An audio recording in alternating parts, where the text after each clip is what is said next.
16 साल की लड़की के अपने गांव से गायब होने के बाद पुलिस जब उसको ढूंढने के लिए अपनी इन्वेस्टिगेशन शुरू करती है तो उस इन्वेस्टिगेशन में कुछ ऐसे राज खुल के सामने आते हैं जिनसे पुलिस वालों के साथ साथ पूरे गांव की आंखें फटी की फटी रह जाती हैं। ये कहानी दिखाती है हमारे समाज का वो चेहरा जिससे हमारे बच्चे भी सुरक्षित नहीं हैं। तो आइए बिना समय बर्बाद किया मैं ले चलता हूँ आपको हमारी आज की कहानी की तरफ, जिसका नाम है सुजल। हमारी कहानी शुरू होती है समलूर नाम के इस गाँव से, जहाँ गांव में बनी इकलौती सीमेंट फैक्ट्री के आगे उस फैक्ट्री के सारे वर्कर प्रोटेस्ट कर रहे हैं। इस सारे जुलूस का करता धरता है उनका यूनियन लीडर शानमुगम, और इस प्रदर्शन की वजह है उनके मालिक मुकेश और उसके बेटे त्रिलोक का फैक्ट्री को सही ढंग से ना संभाल पाना। और प्रोटेस्ट के बीचों बीच इंस्पेक्टर रेजिना अपनी पुलिस टीम के साथ वहाँ प्रोटेस्ट को खत्म करने पहुँचती है। पुलिस वाले बल का इस्तेमाल करके सारे फैक्ट्री वर्करों को तितर बितर कर देते हैं और कुछ ही मिनटों में ये सारा प्रोटेस्ट खत्म हो जाता है। पुलिस की इसी टीम में शामिल है जूनियर इंस्पेक्टर सरकई। सरकई रजीना के बहुत करीब है। सगी मां ना होने के बावजूद भी रजीना सरकई को हमेशा अपने बड़े बेटे की तरह रखती है। रजीना का असली बेटा आदित्यन भी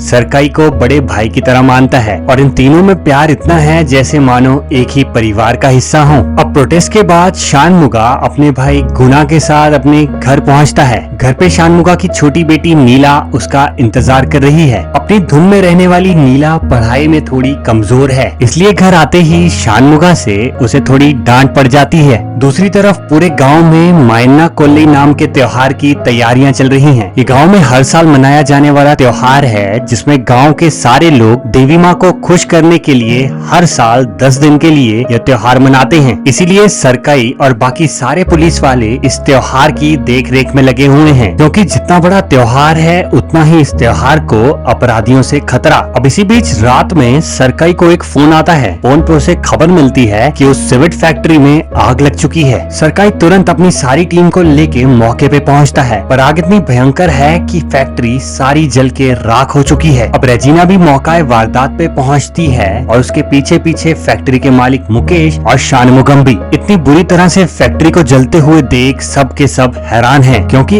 ऐसी आग उन्होंने आज तक कभी भी नहीं देखी। अब सारा पुलिस डिपार्टमेंट इसी सोच में पड़ा है कि आखिर ये आग लगी कैसे। फैक्ट्री से लौटने के बाद शानमुगा घर पहुंच के नीला को ढूंढता है। नीला का दरवाजा खटखटाने के बाद भी नीला दरवाजा नहीं खोलती तो शानमुगा सोचता है शायद वो सो चुकी है, अब इससे सुबह ही मिलूंगा। पर अगले दिन शानमुगा का भाई उसे बताता है कि नीला अपने कमरे में नहीं है। पूरा परिवार सोच में पड़ जाता है कि आखिर नीला गई कहाँ, क्योंकि रात में भी नीला अपने घर नहीं थी और आज सुबह भी उसका कोई अता पता नहीं है। रिश्तेदारों और बाकी परिवार वालों को फोन मिला के शानमुगा नीला का पता करने में लग जाता है। वहीं दूसरी तरफ फैक्ट्री में लगी आग की इन्वेस्टिगेशन करते हुए पुलिस शानमुगा के घर पहुंचती है, क्योंकि फैक्ट्री के मालिक के बेटे त्रिलोक को शक है कि ये आग शानमुगा ने लगाई है। पर शानमुगा के घर पहुंचने पे पुलिस वालों को पता चलता है कि शानमुगा की छोटी बेटी नीला घर से गायब है। रेजिना और सरकई उनकी बातों को बिल्कुल सीरियसली नहीं लेते हैं। नीला को ढूंढने की बजाय वो शानमुगम को वहाँ से पकड़ के पुलिस स्टेशन ले जाते हैं। अब शानमुगम की बड़ी बेटी नंदिनी गुस्से में पुलिस स्टेशन पहुंचती है। पुलिस वालों को भला बुरा सुनाने के बाद वो सरकई को कहती है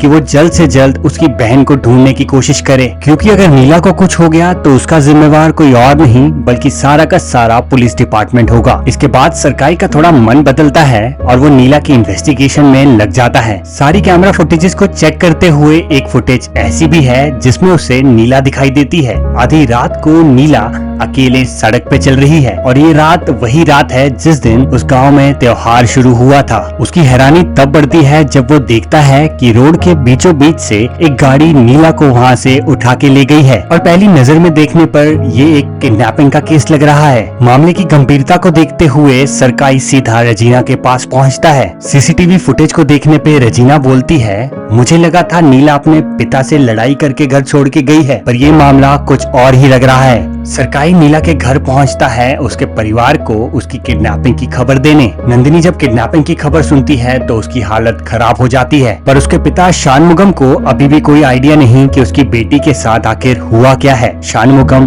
अभी भी जेल में बंद है। अब सीमेंट फैक्ट्री के मालिक सीधा पुलिस स्टेशन पहुंचते हैं। वो रेजिना को कहते हैं कि मुझे नहीं लगता कि शानमुगम ने वो आग लगाई है। अगर मेरे बेटे को इस पे शक है तो उसकी इन्वेस्टिगेशन होनी चाहिए, पर आप शानमुगम को ऐसे जेल में बंद करके न रखें, इसे छोड़ दें। इसलिए मुकेश के कहने पे रेजिना शानमुगम को घर जाने देती है। पर इस वजह से मुकेश का बेटा त्रिलोक अब उससे नाराज हो चुका है। पर उसके पिता उसे समझाते हैं कि ऐसे अपने ही वर्करों पे इल्जाम लगा के वो लोगों का भरोसा खो देगा। इसी बीच त्रिलोक से मिलने कोठारमन नाम का एक फायर स्पेशलिस्ट आता है। वो त्रिलोक को बताता है कि फैक्ट्री में लगी आग को मैं ही इन्वेस्टिगेट करूंगा और जब तक कंपनी को मेरी रिपोर्ट नहीं मिलती तब तक आपको इंश्योरेंस के पैसे भी नहीं मिलेंगे। और पुलिस के साथ साथ कोठारमन भी इस आग की इन्वेस्टिगेशन में लगा हुआ है और उसके लिए भी ये पता लगाना बहुत जरूरी है कि आखिर आग लगने का असली कारण क्या था। अब दूसरी तरफ सौम्या नीला के स्कूल पहुंचती है। उसके दोस्तों से बात करके वो कोशिश करती है कि नीला के गायब होने का कोई ना कोई सुराग तो ढूंढे।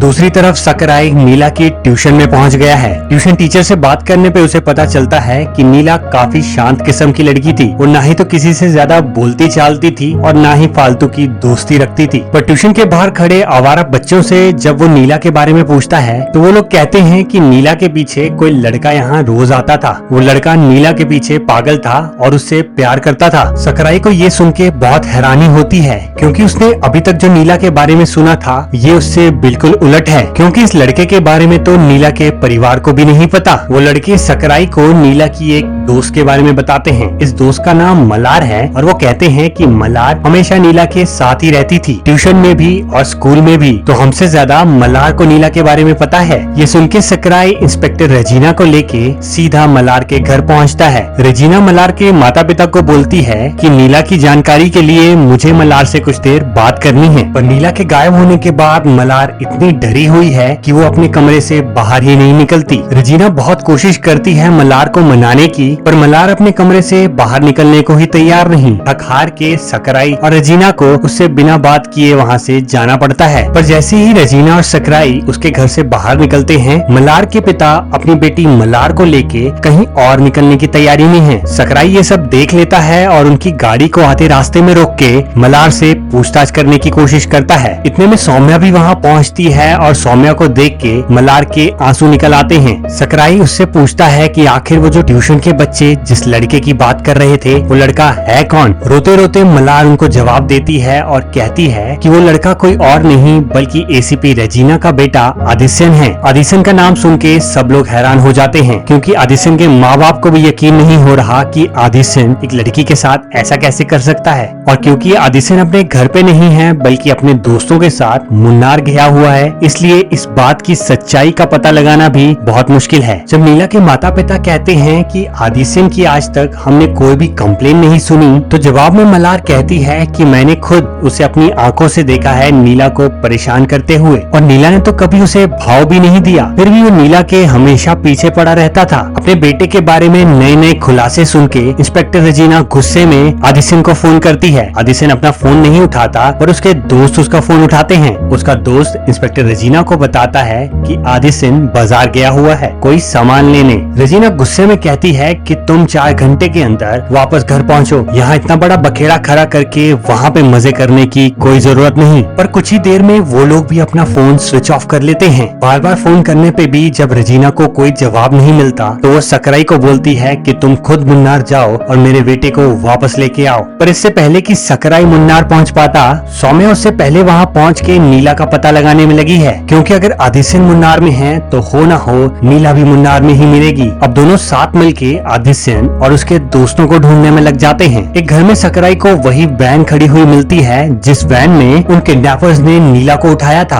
अब एक एक करके सारी कड़ियां जुड़ती जा रही हैं। हो ना हो आदित्यन और नीला का एक साथ कोई ना कोई कनेक्शन जरूर है। मुन्नार से उन लोगों को आदित्यन और नीला तो नहीं मिलते, पर आदित्यन के दोस्त उनकी पकड़ में आ जाते हैं, जिनको लेके वो गाँव आते हैं। गाँव पहुँच के सौम्या एक ऐसा खुलासा करती है जिसे सुन के रेजिना और नीला के पिता के कान खड़े हो जाते हैं। सौम्या कहती है कि नीला को आदित्यन ने किडनैप नहीं किया, बल्कि वो दोनों एक दूसरे के प्यार में हैं। वो दोनों एक दूसरे से दिलो जान से मोहब्बत करते हैं। और इस बात का खुलासा आदित्यन के फोन से होता है जिसमें उसकी और नीला की कई पिक्चर्स हैं, और अपनी माँ के लिए आदित्यन उसमें कुछ वॉइस नोट छोड़ के गया है। आदित्यन ने अपने दोस्तों को कहा था कि जब मेरी माँ तुम्हें ढूंढ ले तो उसे मेरा ये फोन दे देना, इसमें कुछ वॉइस नोट्स हैं मेरी माँ के लिए। अब दोनों परिवार वालों को कुछ समझ नहीं आ रहा कि आखिर ये हो क्या रहा है। नीला के गायब होने से शुरू हुई ये कहानी अब आदि सेन पे आ रुकी है, क्योंकि ये दो बच्चे अब वो कारनामा कर चुके हैं जो दोनों परिवारों ने सपने में भी नहीं सोचा होगा। तो अब रेजिना